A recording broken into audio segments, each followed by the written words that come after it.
Hello students, myself Kabir, senior physics faculty. So today I will teach you how to solve a complicated circuit problem so easily. So to solve this kind of question, we have to use Kirchhoff's rule. It will consume 3 to 4 minutes. But now if we use this point potential method, we can solve the same question using 30 to 40 seconds. So now I will start with an example. So consider this circuit. So we have to find the current flowing through each cell, this 3 volt cell, 5 volt cell and this 2 volt cell. For that, so first we have to consider a reference potential. This point is taken as 0 potential here.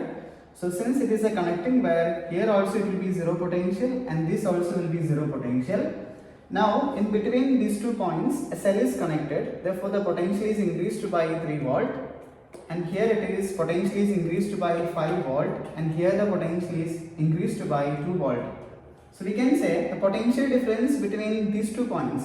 So we can say 5 minus 3. So potential difference between these 2 points, delta V is equal to 2 volt and potential difference between these two, so that is delta V is equal to 5 minus 2, that is equal to 3 volt. So now if you want to get the current, use Ohm's law, that is change in potential difference divided by resistance will give us current.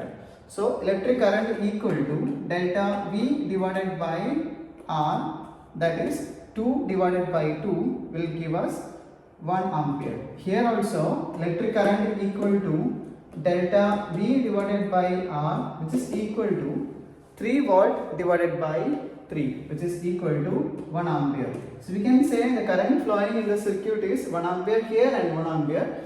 So since this is high potential compared to this is the direction of electric current. So this I will take it as I1. And look, so this is high potential if you just compare these 2 points. So the current flowing here it is how much? That is I2 also equal to 1 ampere. We already got it. Now the current flowing here it will be equal to 2 ampere. Right, so the current will be flowing along this. So this we will get 2 ampere. The current coming to the junction is equal to current leaving the junction. So this current will be equal to 2 ampere. So without using Kirchhoff's loop rule, we can solve this question within 30 to 40 seconds. Now I will teach you one more example. So for this I will take one previous year's JEE questions. So can you see here the below circuit, the current in each resistance they are asking. So for this also we can start with point potential approach.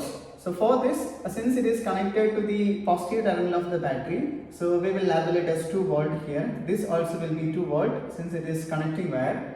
Then we can see here the potential across this cell is 2 volt, therefore this should be equal to 0 volt, right? Then 2 minus 0 will give us 2 volt, and here we can say since the potential across the cell is 2 volt, this should be minus 2, while 0 minus 2 will give us 2 volt. The potential difference between these 2 points is 2 volt again, and we have to get again the potential difference 2 volt. Therefore what we can say, if it is minus 2, this should be minus 4. So what we can say, minus 2 minus 4 becomes 2 volt. Now if you talk about the bottom side, you can see here, this is already 2 volt. So this should be 0. Then only the potential difference is 2 volt here. And this will be as usual.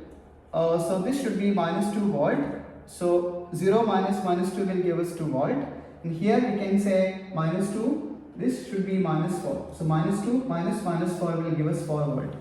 Since there is no potential difference between the resistor, can you see a resistor is connected between 0 and 0 potential, so there is no current across this. Here also there is no current, minus 2, so same potential, there is no current across this resistor. Here also we can see minus 4, potential, since the potential is same, current flowing across the resistor will be equal to 0. So we can select option C, that is 0 ampere. Thank you.